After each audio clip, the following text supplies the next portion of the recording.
I'm strongly advising you, at least you can go hire an attorney for this one sole little. Right from the start, you can feel the tension. The defendant's broke, desperate, and standing alone before the court. No lawyer, no safety net. But what happens when you tell a judge you have no money and still violate a court? Thing. I don't have any money, Your Honor. I don't. She took $25,000 from me and split. I don't know what else to tell you. I don't have any money, so I don't want to go to jail. I don't know what to do. I would stop having contact with BR. But I need some paperwork from her. And I told you how to do need it. I told you how I to can't do it. afford an attorney, Your Honor. I'm at your mercy. There's no mercy here. I cannot be merciful. You did so. What the judge just described is a domestic abuse injunction.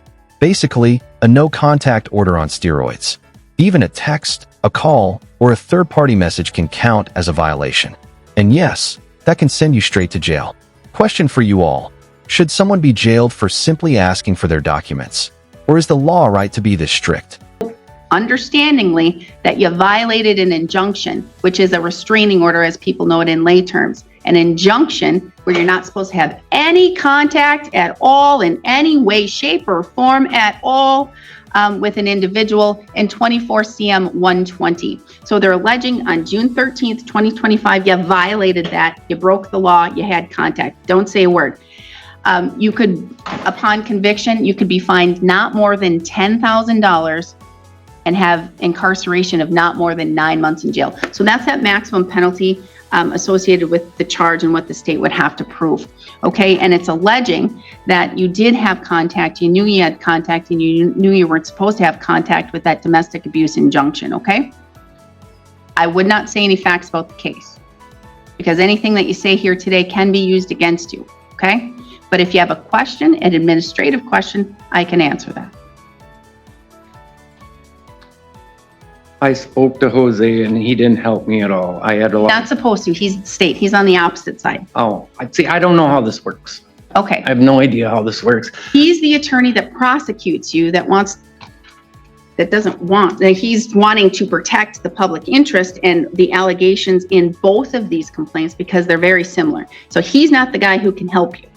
Oh, if you're looking, I don't understand how any of this works. Okay. So I don't have enough money to buy an attorney right now. So did you talk to, there was a gentleman, and I'm going to try and find somebody outside who can stop. Hey, why don't you please, one of you run out, Mr. Flisky's right outside, and then we can get Mr. Flisky so he can talk with Mr. Morris to see if he qualifies. Thank you, Ms. Bauer. You talked to him already? I talked to a woman the last time I was here. Okay. I don't qualify. We don't need him. I don't Apparently qualify he doesn't at all. qualify. So, but thank you, Ms. Bauer. Okay, so you don't qualify. Well, okay. She told me I could only make like $200 a month, and No, it's not. It's not that. It's not $200 a month.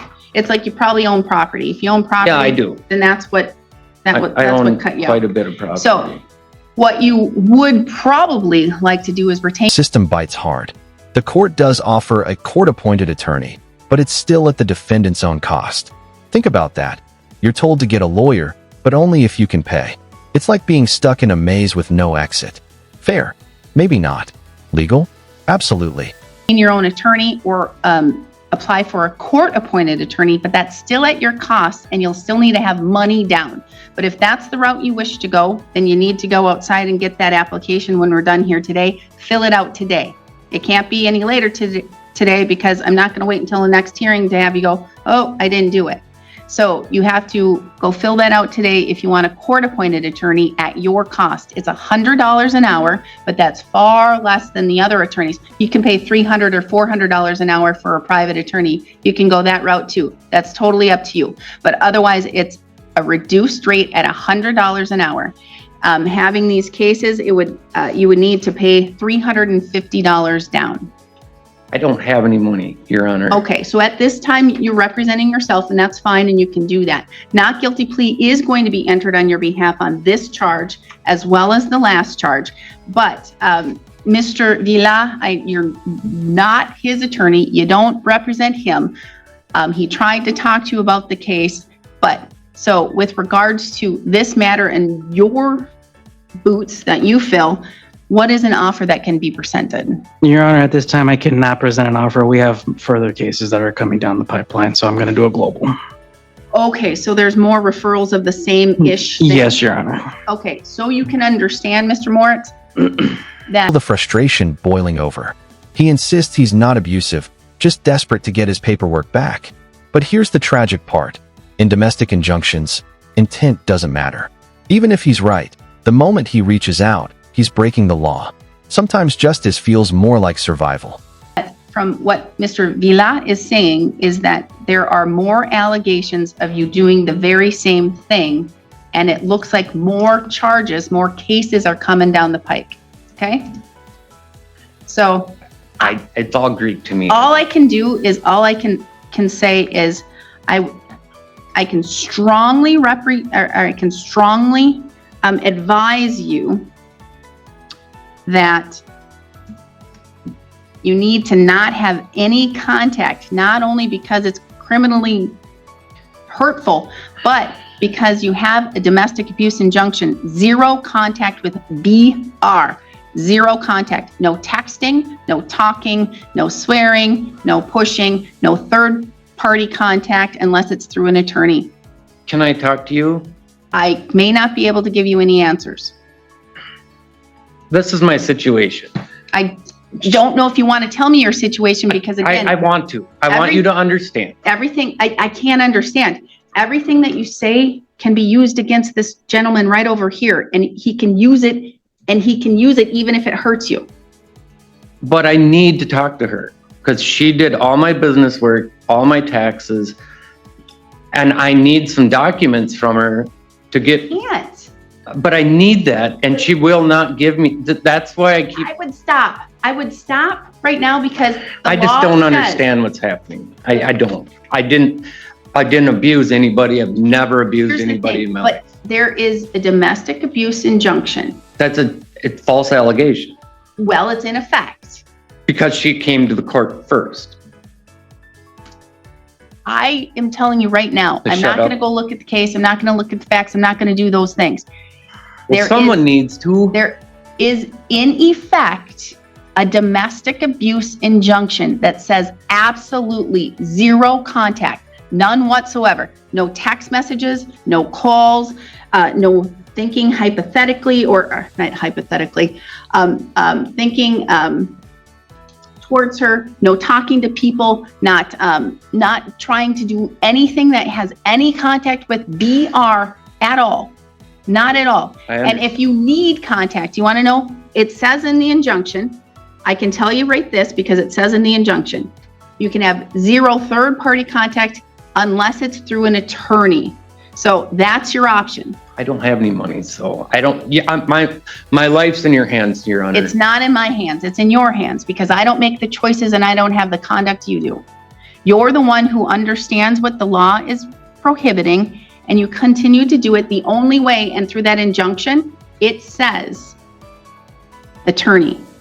So what you're going to need to do is, I'm strongly advising you, at least you can go hire an attorney for this one sole little thing.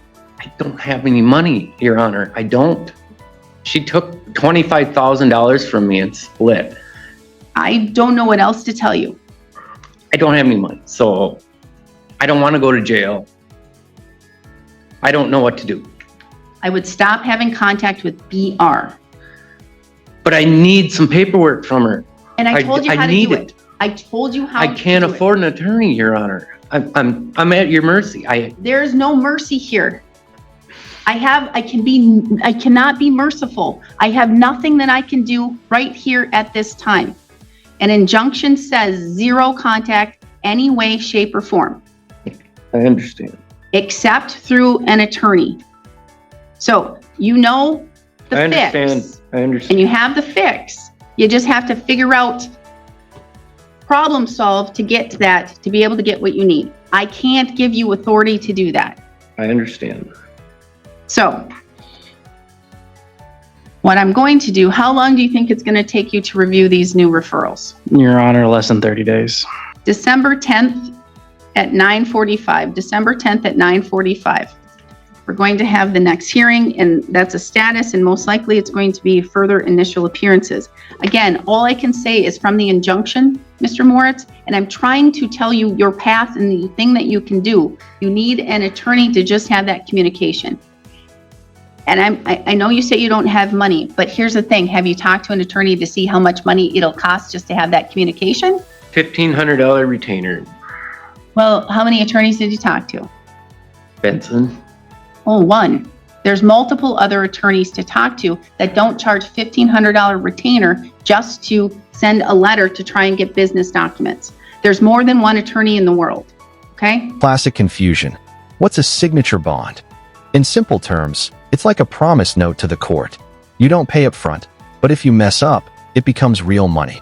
Think of it like saying, I swear I'll behave, or I'll owe $500. Spoiler alert, not everyone keeps that promise. As you saw, we had at least 4 in here today. Not counting the state. Mr. Vila.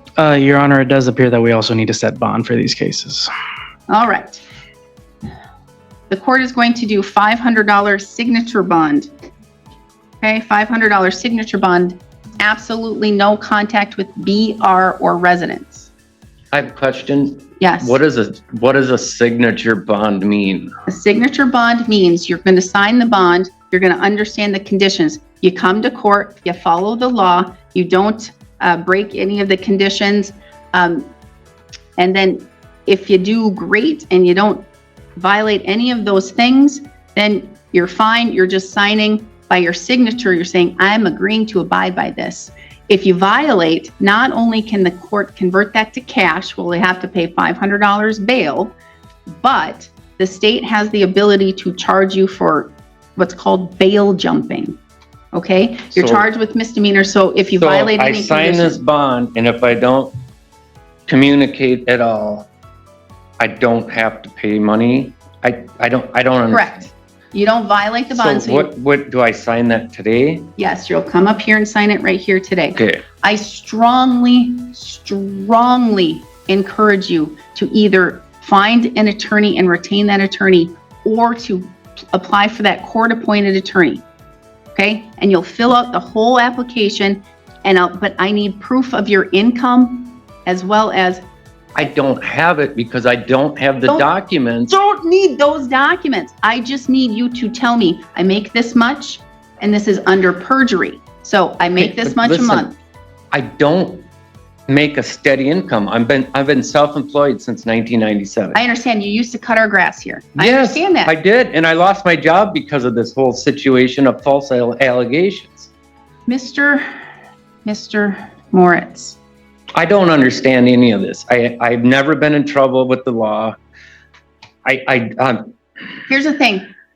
You know people who know about the law. I know that. So go talk to people who know about the law and either apply for a court-appointed attorney.